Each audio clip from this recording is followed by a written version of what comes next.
Cassandra Lee. And I'm Crispin Freeman. And you're watching Bizarre Jelly Five.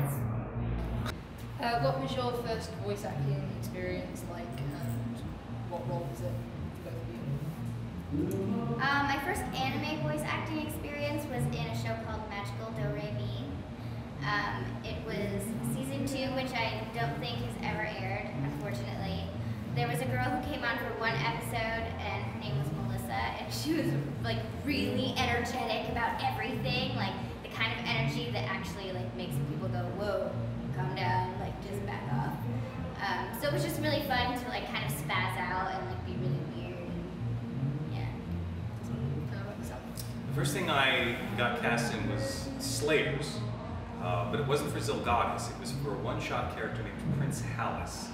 And he's this young prince who has a curse on him, and he has to try to convince the main character, sorceress woman Lena Inverse, to marry him in order to get rid of the curse. And the very first shot I had to do was he's leaning on a staff, breathing heavily because he's tired, and the camera has to pan down while he's breathing and then show up on his face, and then he has to say his line. Well, this is not easy to do, to be like,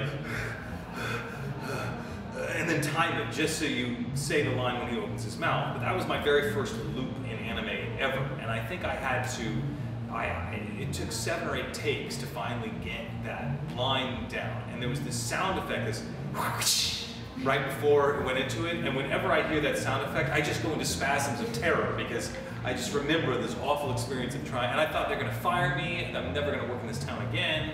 But I made it through that loop, and we moved on. I realized, oh, he doesn't suck. Okay, we won't fire him yet.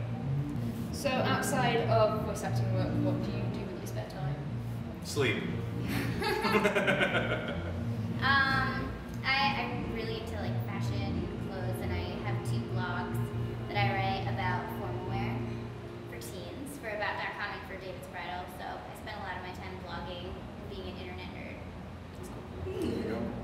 I actually spend a lot of my time doing research for my mythology stuff. I'm sort of obsessed with.